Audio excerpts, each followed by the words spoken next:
Okay guys, hari ini ringgit mengaum.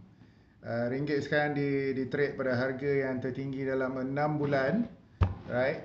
Which is 4.38. Ini benda yang kita tak pernah tengok dalam masa 6 bulan di tengah-tengah kegawatan, di tengah-tengah perang US, China dan satu dunia ni. Di tengah-tengah perangai Donald Trump yang gila, ringgit menyinar. Okay, so saya nak kredit benda ni kepada kepimpinan Perdana Menteri kita Anwar Ibrahim.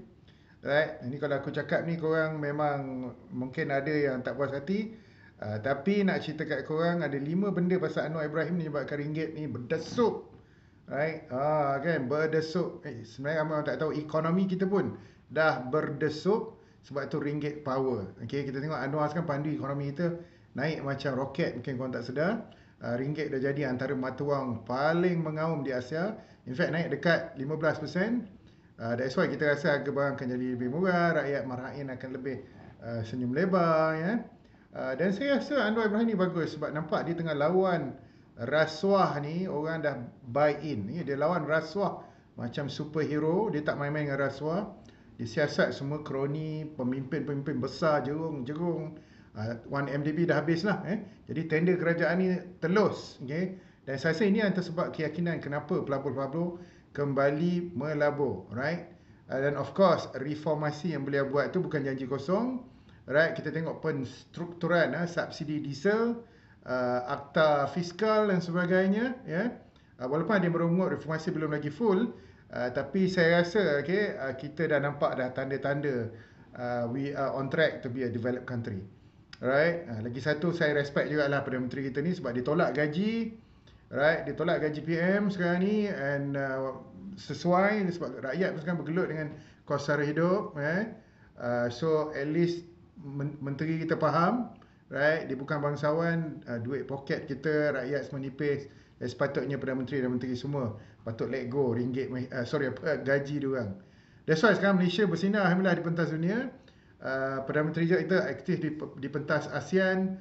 Kita bawa banyak, Infineon, kita bawa banyak. Sekarang ni the next syarikat-syarikat China.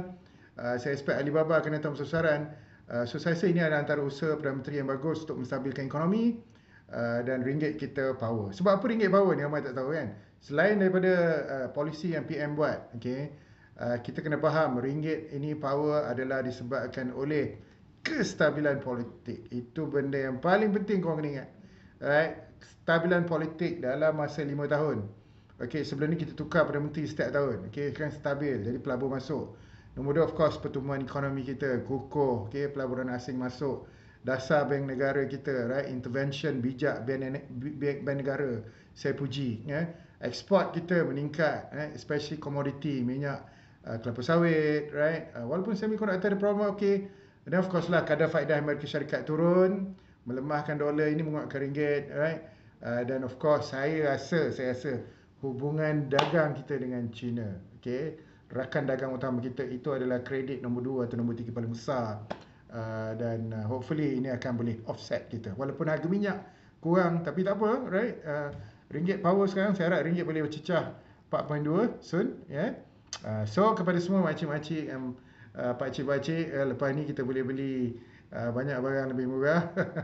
Hopefully saya nak tengok kat pasar raya kan, sardin lagi murah, cost import kita lebih murah. Hopefully kita boleh beli orang cakap phone Xiaomi lebih murah, jadi hopefully barangan dapur kita lebih murah untuk kita beli, macam gandum, macam buah-buahan dan sebagainya, hopefully, right? But anyway, tak apa. Okay guys, so alhamdulillah, tahniah. Terima kasih kepada Perdana Menteri kita support PM kita.